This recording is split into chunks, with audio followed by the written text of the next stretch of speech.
Social justice, 1, 2, 3. Woo, woo. I wanna be PC. Woo, woo. It's just the way to be for me and you. Woo, woo. Your hateful slurs are through. Woo, woo. I call woo woo on you. Woo, woo. We'll fight until you're PC black and blue. Woo woo. So I think we've all seen the pictures lately of the latest Star Wars creation from Disney, Geode. Essentially, I think it might be a sentient rock. I haven't read any of the High Republic stuff. Seems pretty ridiculous. It's absolutely getting mocked, throughout social media, as it should be. The sentient rock, having like its own playing card is a pretty ridiculous idea. And there's been some other stuff over time. We've seen changes to long-standing characters like Iceman and whatnot. And I wonder, is this a Lucasfilm thing? Is it a Marvel thing? Or does it go higher than that? Is it a Disney thing? Now, I personally have never worked for Disney. I've never made a comic book for Disney, but I do know a person that was essentially in charge as the lead editor for an entire line of Disney properties. Now, they were kids' properties. It wasn't like Marvel, but certainly, some similar things there. And I thought maybe Aaron Sparrow should shine some light on this, like what it's like working within Disney's corporate structure and what you're allowed to do with characters and what it takes to kind of make some changes. Obviously, here with me to talk about that is the High Sparrow himself, here to shame the entire industry. Aaron Sparrow, how you doing? I'm doing great, Wes. Thanks for having me on. Well, I'm glad you could make it. For those who don't know, if you haven't heard Aaron and I speak before, he was essentially in charge of the Boom Kids line that was licensed to Boom Studios back in the day from Disney. And you did like Cars, Muppets, obviously you wrote Darkwing Duck yourself. I think there's Toy Story, stuff like that. So you worked with a lot of big name Disney properties. Yeah, we had the license for Disney Standards, which is your Mickey Mouse. It's basically the big seven of Disney, which is Mickey Mouse, Donald, Goofy, Chip and Dale, Pluto, characters like that. We had the Pixar license, which encapsulated everything that Pixar had done at the time, and the Muppets license to do a Muppet Show comic books with Roger Langridge, who just killed it. Those comics are fantastic. And the Muppet Fairy Tales, which were basically like fairy tale recreations with the Muppet characters. So yeah, we had the license for all of that. Now, I know you had a pretty large team of pretty talented creators. We just had Jesse Blaze Snyder on the channel a few days ago talking about, comic books. Obviously, he was the writer for Toy Story. Now, did Jesse and yourself just have carte blanche to do whatever you wanted with Buzz Lightyear and the rest of the gang when you're writing a Toy Story comic? What kind of red tape is there at Disney to actually do something with those characters? It's funny. It varies depending upon the team that you're working with largely, because we came back and we did a second Darkwing Duck run a few years later, and a lot of the rules had changed and we were working with different people, so the input was different. So you're going to be working with different approval people whenever you're working on a license, and the way that they approach it will be different. You sometimes have people, we are very fortunate to work with some people who love the medium of comics and love the Disney characters, and we're really enthusiastic about kind of giving us a lot of leeway to do really fun things. And then you also sometimes have people who get hired because, they worked at a magazine and this is a publishing job that was open, and now they have this job and they're in charge of, doing these books, and they don't really have a passion for it. They just have a big book of rules that they have to follow. And so they go through that book of rules whenever you turn something in and make sure that you're not violating any of those, and are very kind of nervous about the entire process. So, a lot of the creativity kind of gets squeezed out. And that's not to say that that's necessarily, a Disney thing. That's pretty much a licensing thing. Any company that you work for, you're going to run into people that want the job and are excited about it, and people who are just there punching a clock. So I'm not trying to throw Disney Publishing under the bus. I'm saying in general, that's pretty much what you're going to encounter across the board. Now, obviously, the deal with Marvel is different than what you had when you were at Boom Studios because they're directly under the Disney umbrella. Like, do you have any feel for, like, what are the creators at Marvel? How much freedom do they have to just start making widespread changes to these characters? I don't know. It's difficult to say because it seems like depending upon your level in the industry or the power that you wield, you kind of have carte blanche if you're at the top. And, if you're at the bottom, then, you're probably dealing with an editor that editor has more power than you. A lot of editors can kind of set the agenda for what the book is going to be. I know that until Jonathan Hickman came into X-Men, it was basically Jordan White as editor kind of setting the storylines in motion. He was basically handing his ideas to writers to develop, which is how we got like Age of X. Yes, that was like his first big thing as the X-Men group editor was the Age of X-Man. Right, because he had that's right, Age of X-Men. He was on Star Wars before that. Yeah, he switched offices with Mark Paniccia, who was on X-Men before that, and then went over to Star Wars. And I've actually worked with Mark. Mark is a great guy. I worked with him at Tokyo Pop. He's one of my favorite people in the industry. He's a guy who really has a passion for comics. So it'd be interesting. I wonder. I haven't talked to him in a while. I'd really be interested in hearing how much power he has over what he's doing. I assume that he had more when he was on X-Men. He's the editor that's responsible for Planet Hulk and some of those stories. So Mark's had a really good career. Now he's working on the Star Wars stuff, and I feel like there's probably a lot more limitations placed on him from especially with the High Republic thing coming out. That seems to be the big push for the brand right now. Yeah, big push for the brand. The comics have gone through several printings. I think that people went and checked it out. I think YouTube is largely the probably the biggest reader of those books because people are getting a lot of video mileage out of it. I don't really see a lot of excitement among fans for the books, but again, that's just the shops that I do the ordering for. So it could be different from region to region. But the I think kind of the crux of it is working on a Star Wars book at Marvel is a lot more like working on a Disney book at Boom, in the sense that it's licensed out to you and there's a certain amount of direction that you have. There's a Star Wars, there's probably much more of a corporate kind of push, like High Republic is, here's the story that we're doing, you need to do comics to based on this. Whereas or we've got this happening in our Disney Plus stuff, we want you to integrate maybe this character that's in this time frame, kind of work them in there, right?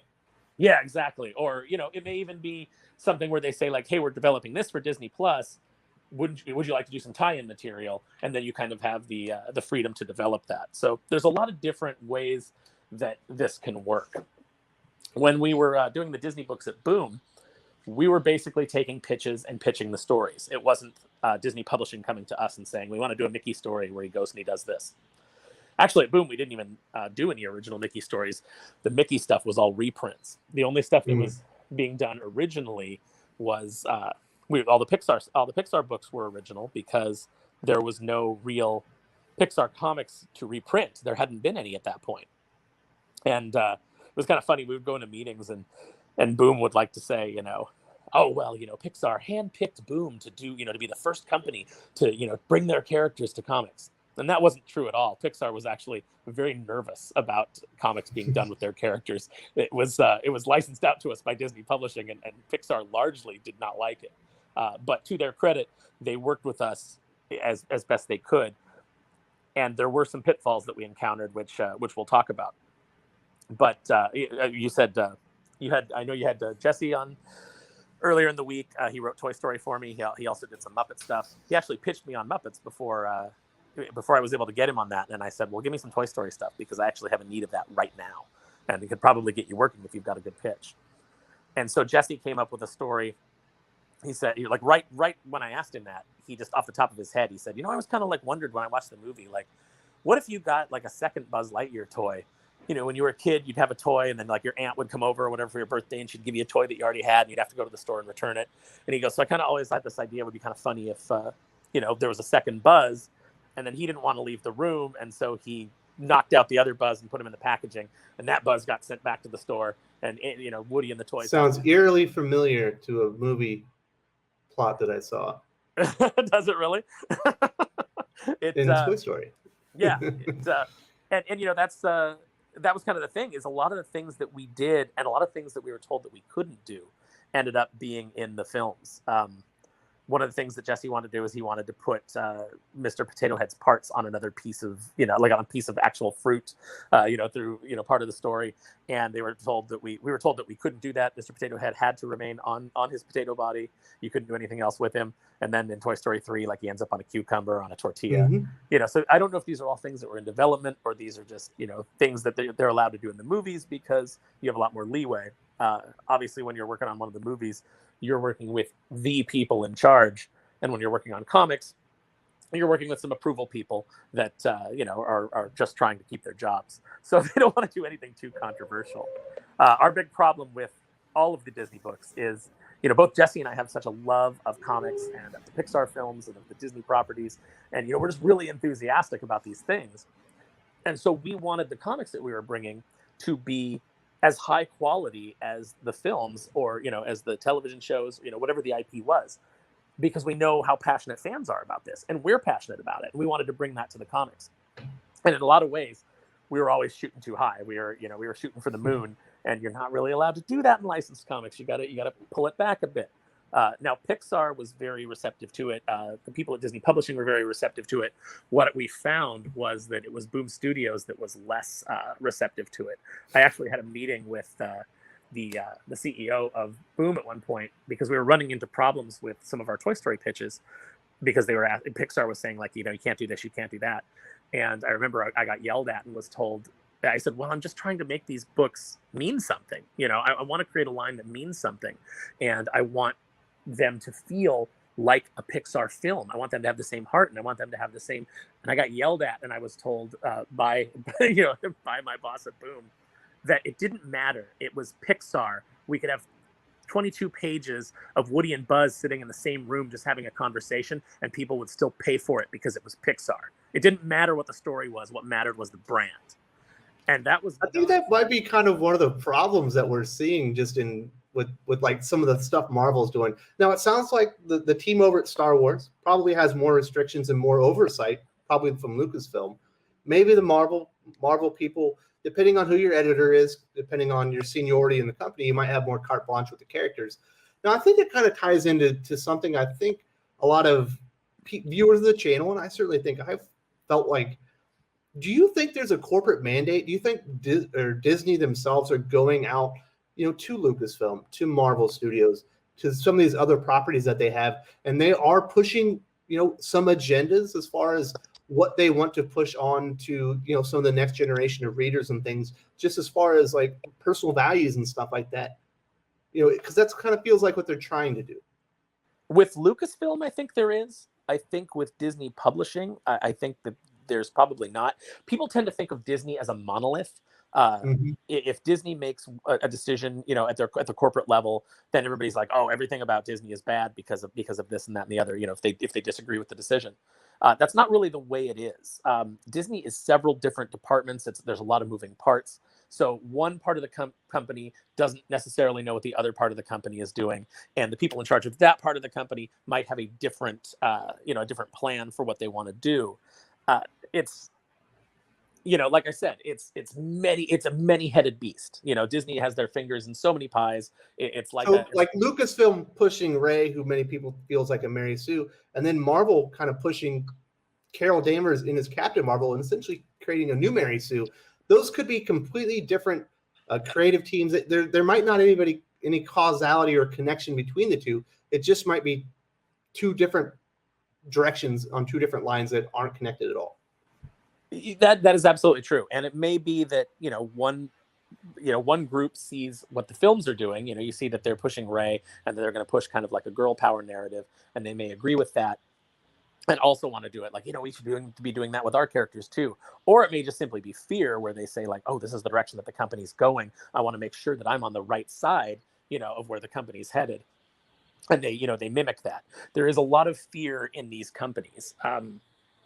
There's a lot of fear amongst creatives, and especially amongst management. And I think the problem that you're finding in the comic book industry now is a lot of the management is not creative. So they either are handing things to writers that are bad ideas that are not going to fly, or they just simply don't know what they're doing, and they're just kind of like crafting an agenda, and the agenda that they're pushing has become more important to them than the quality of the story and the history of the characters. And I think that's the mistake, and that's where we're running into a lot of problems in the industry, because they haven't attracted new fans the way that they thought, with all of these agendas and new ways of doing things, and trying to change characters to fit a narrative, or to fit like kind of what they see as a socially is just like, the movement of society as a whole, but it's not translating into sales. And I think the problem is that they're not hitting the core element that makes these things something that endures, which is you have to have story, you have to have quality characters, you have to have quality art. These are the things that get people in the door. Then you can have a character who's diverse, a character who's, whatever the buzzword of the moment is. I think it's really interesting that we keep talking about representation and diversity as if those are the end all be all of what is going to appeal to people. And that's not true. They have to have a solid character first. Your character has to have flaws. Your character has to have hopes. They have to have dreams. They have to have ambitions. This used to be something that Disney was very good at. And I think that there's elements of Disney that are still very good at this. You can still, you can go watch, like, I love the movie Moana. It's a character about it's a movie about a Hawaiian girl. I don't know what it's like to be a Hawaiian girl living on an island, back in the day, but they give her enough elements, enough humanity that you're able to connect with her. And yeah, she's a girl that feels like she's stuck, that has a dream and wants to go out and see the world. Yeah, and she gets swept up in an adventure. And that is basic storytelling. Yeah, basic storytelling, the hero's journey. That's what appeals to people. I think the problem with current corporate comics is because they're buying into this idea, and you see kind of the narrative everywhere that somehow our skin colors, our ethnicities, they all make us different. I don't like to talk about race because I tend to view things as there's one race. We're all human beings. We are all connected. We all have a unity in the sense that, if you go and you talk to somebody, no matter what race they are, no matter what, ethnicity they are, there's a commonality that you can find with people. We all have people that we love. We all have hopes. We all have dreams. We all have ambitions. All of these things that make us human. Those are the things that tie us together. And those are the things that make good stories and make you identify with a character. Everything after that is just window dressing. So, while I do think representation is important, I do think it's important for us to have, characters of color on screen and, heroes of color and, villains of color, which is not very popular right now. Now the white man is the only real villain in a lot of these things. But I think that takes away from the complexity of the human experience. And that's what ties us into good stories, is when we recognize things, not only in the heroes, but in the villains. And it's interesting. I'm sorry to cut in here, but just kind of thinking about a recent character that Brian Michael Bendis had brought in. It was brought in to essentially replace Tony Stark as Iron Man, Riri Williams. When you look at the origin of that character, it's very hard for a lot of people to relate to the character, not because of the race of the character, ethnicity, or whatever that, but it's the motivation of the character. Rather than looking up to Tony Stark and being like, I want to be a hero like the man that maybe just saved my neighborhood or saved my father or mother, whatever, however you get that spark, that motivation in the character. Her motivation ended up being her teacher said that she could never be Tony Stark. And she basically dares her teacher to say something mean to her. Yeah. And it's like, that's a weird motivation. If somebody says, well, you can't be Tony Stark, so you went and stole his armor and tried to be him. I don't think many people try to go and just try to be somebody else. I think everybody wants to be their own person, maybe inspired by somebody else. Yes. And I think that moment where she dares her teacher is being very kind to her in my reading of it. Maybe other people have different interpretations, but in my reading of it, I didn't think that her teacher was being unreasonable, and she's daring her teacher to oppress her in a way, like to put her down or to, tell her she can't do something. And so the teacher just kind of flippantly says, oh, okay, well, you can never be Tony Stark. And then she decides, well, I'm going to be just like Tony, I'm going to be better than Tony Stark. And it's such a weird motivation. It's like, there's nothing that really connected her to Tony Stark before that. Just somebody told you could never, like if someone came in here and told me, yeah, you do a pretty good job of what you do, but you could never be Elon Musk. I'm not going to all of a sudden, it's not a human reaction to say, oh, I'll show you. It's a villainous reaction. That's the origin of a villain character, not a hero. Right, because it's coming from envy and hate, and you can tell a story where someone but the character, if you start them out that way, they have to lean towards villainy, and then they have to see a better way, and they have to better themselves. That becomes, a hero's journey in a way, because you started out on the wrong foot, you started out with the wrong attitude, and then now you have a redemption story. But that's not what we got. We were just told that Riri was great no matter what, even though she acted like a complete sociopath. And I think it was a really misguided story because you could have had a really great character there. I don't So think that probably wasn't a Disney decision. That was probably just poor storytelling on the part of Brian Michael Bendis and his editorial team. Oh yeah, I don't think that was a Disney decision at all. I think that I honestly think that the way that Marvel employees behave online is a clear illustration that Disney has a very hands-off approach with Marvel. Because I can tell you, working as a contractor for Disney, or even somebody who's working for another company but that licenses with Disney, I could not have gone online as an editor at Boom working on Disney titles and behaved that way. I would have gotten an email immediately from publishing saying, "Hey, what are you doing? You're representing our brand." And it seems like with some of the companies that are under their umbrella now, there's not that hands-on that you get when you're directly with Disney proper. And I don't know why that is, because I feel like we all know. I think it would be more scrutiny rather than more leeway. Yes, it used to be, it used to be that you were expected to have a certain code of conduct, and if you go to the Disney park, an employee can't act that way towards you when you're a guest. So the fact that these professionals that work, for Disney companies act that way online is really baffling to me. And I think that it may just be a case of, again, Disney being so big and being such a many-headed beast with so many moving parts, that there's just not really a structure to monitor all these companies outside of Disney. But I think that that's probably coming, especially with all of the negative publicity that some of these things have generated for them. You want to have that good relationship with your customer. So, Aaron, I do want to talk about this last part. This is what I find confusing. So back in the day, do you remember when Axel Alonso was the EIC of Marvel? Yes. So there was a time where at one point Tim Seeley was going to come on. He was earmarked to be the writer of a new Blade series, but I think it was going to be Blade's Kid or something like that. And there was an outcry from Comics Alliance and a few other places on the internet said Tim Seeley cannot be writing a black vampire character. And Axel Alonso came out and ardently said, "That's BS. We will get the best writers for the best characters, and we don't think about that thing." That he kind of went to the bat for Tim Seeley and the decisions that he made. So you kind of get, if you go back and read his interviews back in the day, he was ardently against a lot of what the Comics Alliance people and a lot of other people were pushing as far as you would call them diversity efforts, but what their thoughts of what good diversity in the industry were. But you characterize that a year, maybe 2 years later, you've got Marvel now under Axel Alonso's umbrella, where essentially you wiped out all of the mainline Marvel Comics heroes that had been there essentially for all time. Tony Stark was replaced by Riri. Bruce Banner was replaced by Amadeus Cho. Who else did we have? We had Captain America. Steve Rogers was replaced by Sam Wilson. You get the point. And that was all under Axel Alonso's banner, but that doesn't really follow along with what Axel Alonso himself was saying just 1 or 2 years prior to that when he was kind of fighting back against those efforts. So in that part, it almost felt like that was a push from Disney. I don't know if it was as much a push from Disney as maybe it was a push inside Marvel. There's long been speculation that the person that really runs the ship at Marvel isn't the editor-in-chief, but Sana Amanat. And so this would have been before that. Yeah, I don't remember when exactly she came on. I don't know. He may have come out to defend Tim because he made, Tim may be a friend of his. He may have thought Tim was a good guy, and he didn't want to see Tim unfairly roasted for their decision.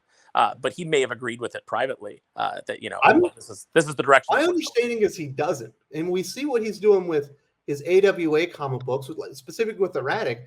There's a comic that's essentially roasting kind of a lot of progressive ideas and stuff like that under his watch. Mm-hmm. And I just find it so confusing. It almost felt like it was corporate. It could have been. I mean, who knows how these things, who knows who the person above at Marvel is. Yeah, I don't really know Axel Alonso as a person. I don't know what his personal politics are. I don't know if he is somebody whose personal politics influence his job. It definitely seems like they did at some point, and he did get a lot of flack from fans while he, during his tenure as editor-in-chief. But I'm kind of hesitant to, judge him because I don't know him.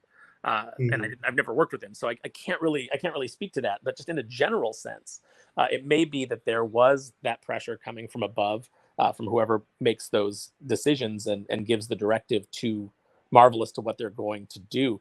What I think is probably more likely is that the films have been such a huge cash cow for Disney that there may be people at Disney that are in charge coming in and saying like, hey, Marvel, listen, we're doing these films, but these actors are going to age out of the roles or they're not going to want to do it anymore. You need to give us like the next wave of what our films are going to be. Like who's the torch going to get passed to when these actors age out of the roles, because we want to keep this, this gravy train moving. So I think it may be a financial decision. And now it may have also been like, we also want to, since we're going to do that, we're going to change up the characters. We want to kind of like diversify them, maybe see if we can attract some other audiences, because there is this kind of belief that, and I think this is a mistaken belief, that you can only identify with a character that is like you. And I think that's completely wrong. I think it's a character that looks like you. I think the surface traits is never what you identify with. Like, did you want to be Tommy Lee Jones in Men in Black? No, I didn't want to be anybody. Smith. You want to be the cool guy. You want to be the cool character. You don't want to be the stiff. Right. You want to be I don't know. I'm sure somebody out there wants to be the stiff. They're like, no, that's the guy. Like, I know people whose favorite X-Man is Cyclops, and they're like, well, that's the guy. He's the good soldier. He's the leader. That's who I want to be. He's the leader. He's the good soldier. And then there's the people who, look, a lot of kids wanted to be Luke Skywalker. I wanted to be Han Solo. I think you find something in a character that you identify with. And I think the problem is that most of these characters that we've kind of gotten is because they were more, driven more by, hey, the color of their skin than the content of their character. That's why people didn't really identify with them. I'll tell you, when we went to Marvel Now, I really liked that first run with Falcon as Captain America, but it didn't feel cheap. It felt earned. It felt like Rhodey stepping into the Iron Man armor for a time, because he was there, he was around. It made sense. The promise of the sidekick is always that they'll eventually step up into the role of the hero if the hero should fall. Nightwing eventually would become Batman, was always kind of like what we thought. Robin would graduate to that role, and for a time he did. And so Falcon taking over as Cap, that felt natural, and I really liked that first story. I think Remender wrote a big like Hydra story where they were using, what was it, like fleas or something like that, some kind of bugs or that were infected with a virus that were going to sterilize everybody. And I thought that felt like a Captain America story, but here's this new guy trying to live up to the legacy. And when you have that, where you have somebody trying to live up to the legacy of the character, that always works, because you feel that, that's something that we've all probably maybe had a role model or something like that we've looked up to and we wanted to be like them, whether it's your dad or, somebody that you've worked with and known. That's a very human thing.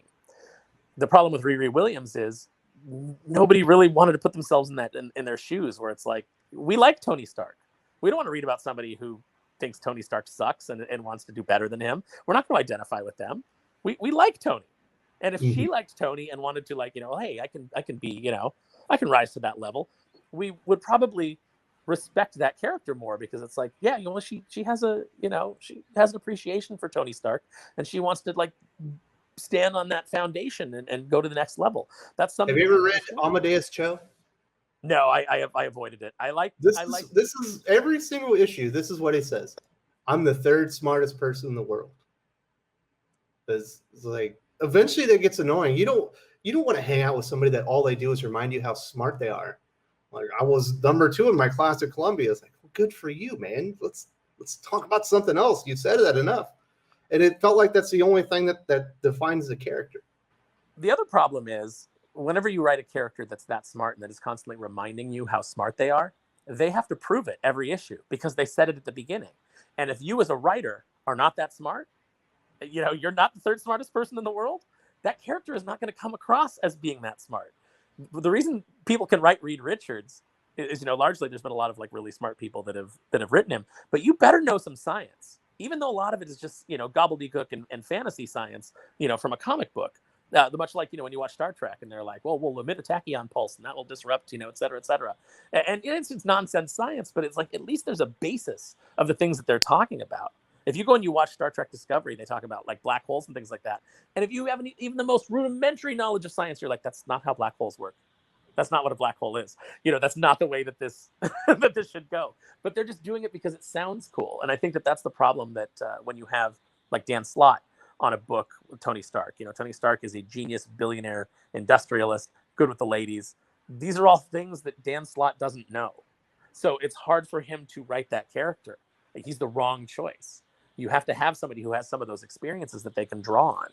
And when you have a character like Amadeus Cho telling you how smart he is, not only do you think, man, this guy's a real asshole, but he better prove it. And in the book, he didn't. He was just kind of a dumb, I don't know. I felt like he was a very dumb kind of douche bro. Yes. He was douche bro Hulk. So, you know what, Aaron, we're up on like 30 minutes here. We could talk about this all day probably, but we'll kind of end up here. I'll let you have the last word. We covered a lot of ground here, kind of talking about, what's it like working on comics within Disney's corporate structure? Obviously, you've done it as a licensee rather than under like the whole like corporate umbrella itself. But how much influence do they have? It feels like, I think a lot of people sometimes maybe marry some things together that maybe aren't related. No, I think that's definitely true. And we can revisit this topic and have a more focused discussion. One of the things that you and I tend to do is we'll jump into a topic and it'll kind of be real free form, and I'll just kind of like fly by the seat of my pants. But I could actually like draft out some things that I really want to talk about working in licensed comics if people are interested in that, and the way that we kind of approached it. There's actually some Toy Story stuff that I want to tell you guys about just the pitfalls of working in. Maybe we can have Jesse on, and Jesse and I will tell you the story of us working on those books that I think will be really interesting. But yeah, I think that a lot of time we smell like a lot of conspiracy in these things and in the way that things come out, because you're like, well, this is all so coincidental. But a lot of times it's a lot of monkey see, monkey do. This part of the company is doing what? Oh, well, we better do that too, because we want to be, we want to be on the right foot. We want to make sure. I want to be promoted. I want to get a job at Disney. I want to get, you know what I mean? Yeah, and I think that what we've forgotten is the things that should be getting you promoted are merit and sales. You should be knocking it out of the park. Is the company doing well? Are we making money under your watch? Are your decisions generating revenue? Are they generating fan excitement that is generating revenue? That's what your focus should be. Everything after that, is I'm not saying it's not important, but everything else comes after that. I think it's important to have characters of diverse backgrounds. One of my favorite books from the 90s was Silver Sable and the Wild Pack. Nobody ever talks about this, but it had like the first lesbian character at Marvel. It had a former Hydra agent that was a sadist. There were a lot of characters from different backgrounds, different viewpoints, and it made the book fascinating. And they made the character interactions so much more interesting. So I think that representation and diversity are important, but they need to serve the story, because at the end of the day, that's what we're paying for.